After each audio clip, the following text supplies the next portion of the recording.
You sit down for your lunch, ready to relax. You open up YouTube to get some background noise for your eating, and then it happens. You get hit with the screen. The ad block detected screen.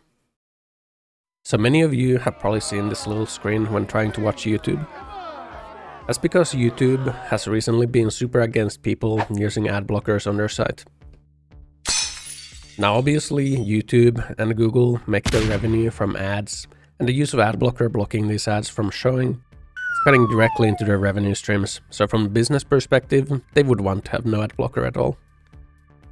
But probably if YouTube got to choose, they might probably show nothing but ads in order to maximize their revenue. So in that sense, the existence of ad blockers is kind of important. YouTube's whole stance on ad blockers has led to an arms race of sorts, where they keep developing new methods to detect the usage of ad blockers. This is followed then by developers of ad blockers developing methods to detect those ad blocker detection methods and then blocking those methods. But in this whole race where YouTube is trying to detect the ad blockers and ad blockers trying to detect YouTube's detection, it seems that YouTube may have overstepped a little bit of what is actually allowed in like the whole legal landscape when it comes to like privacy and tracking and all that. And as a refresher for those that don't know, EU has these really stringent privacy laws and rules. Now obviously there's a whole bunch of these privacy laws, and going through all of them is not really feasible for just a short YouTube video. But the one that matters the most here is the General Data Protection Regulation, or GDPR. Even if the name itself doesn't really ring a bell for some people, the thing that GDPR is doing and what most people might know and have seen it doing is that it limits the usage of cookies, and it requires websites to ask for explicit consent when using cookies to track users. So every time you see a website ask for you to give consent for their ad tracking cookies, that's because of GDPR requirements. They are required to ask you for your consent before they create a user profile that they will then use for ad delivery and ad tracking. The important part with the GDPR is that it requires explicit user consent when it comes to using cookies on their device. It's required for any cookies except those that are strictly necessary for the operation of the website. It must be like really clear what the cookies are used for, and it must also be easy to withdraw consent for the cookies. Another important part is that you cannot require the usage of ad tracking cookies or like these tracking cookies for the usage of the website. So even if you don't give consent to the cookies on the website, you still gotta like let people use your website. So now you might think like, how does this all connect into the YouTube ad blocker controversy stuff? Well, as it kind of turns out, YouTube has been running scripts on their website to detect if you're using a specific type of browser add-on. In this case, they've been trying to detect the use of any ad blocker add-ons.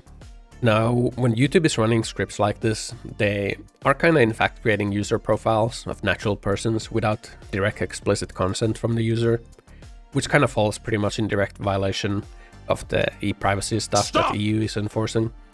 This stuff was brought up as a formal complaint by one privacy consultant who stated that the script that YouTube deploys is detecting what software people are running on their machines, or what behavior their browser is exhibiting in relation to their private activities.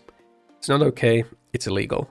We have a fundamental right to privacy under Article 7 of the European Charter of Fundamental Rights, and we have a fundamental right to data protection under Article 8. This stuff was later brought up by the Pirate Party in Germany, which has requested a legal position from the European Commission. You can find this request for the European Commission, which state that ad blockers allow users to protect themselves from things like having their browser behavior tracked.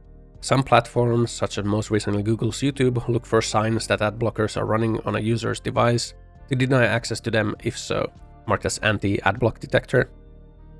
They do this by checking whether the terminal equipment is hiding or blocking certain page element or has certain ad blocker software running.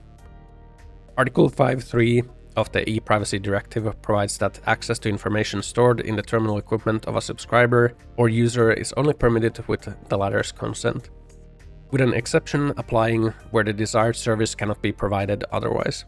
The specific questions that they're asking the Commission is: number one, Does the Commission consider that the protection of information stored in terminal equipment also covers information on whether the user's terminal equipment is hiding or blocking certain page elements or running ad blocker software? And 2, does it consider such checks to be absolutely necessary to provide a service such as YouTube, or are they unlawful? So yeah, YouTube could be in trouble with the violation, as it does kind of seem pretty clear-cut that is exactly what is happening here. Of course, it's possible that YouTube lawyers can argue that the ads are a necessary part of the service, and thus detecting whether or not the ads are actually ran is a required functional part of the website. This would kind of make the adblock detection script fall under the functional cookies tracking, which can be enabled with or without user consent. I think it's going to be interesting to see what happens with this one. Of course, the real answer to this whole debacle is not to fight with the users over the ads being shown or not, and kind of instead, it would be wise to reevaluate how the ads are delivered overall. I think most people use ad blockers because the ads are disruptive to the actual content. Not many people want to sit through mandatory pre-roll ads on the videos and potentially even some mid-roll ads in between the video. This way of delivering ads is kind of like what TV did back in the day, and I'm pretty sure no one watches TV anymore, partly because of the ads maybe. And at least I haven't watched in years now. And I'm sure if TV had some form of ad blocker, then every single boomer in existence would have used that ad blocker too. Now it feels a little aged to do the same method of ad delivery in current day, and YouTube should maybe try to think of better ways to deliver the ads rather than the age-old method that has been done so far. Maybe, you know, if the ads were better, people wouldn't block them in the first place. Maybe if you actually put some effort into the ads and how they're delivered, then maybe you wouldn't need to do this whole fight over the use of ad blockers. But yeah, I guess if the EU does something about it, then YouTube will be forced to innovate, or maybe not. We'll just have to wait and see what happens. EU is large enough of an actor to force tech giant like Google to make changes as they did with the cookies, so maybe the ad blocker stuff will lead to better stuff in the future. That's pretty much what I had in mind about this one. Let me know what you guys think about this stuff in the comments. Like and subscribe. I'll see you guys next time.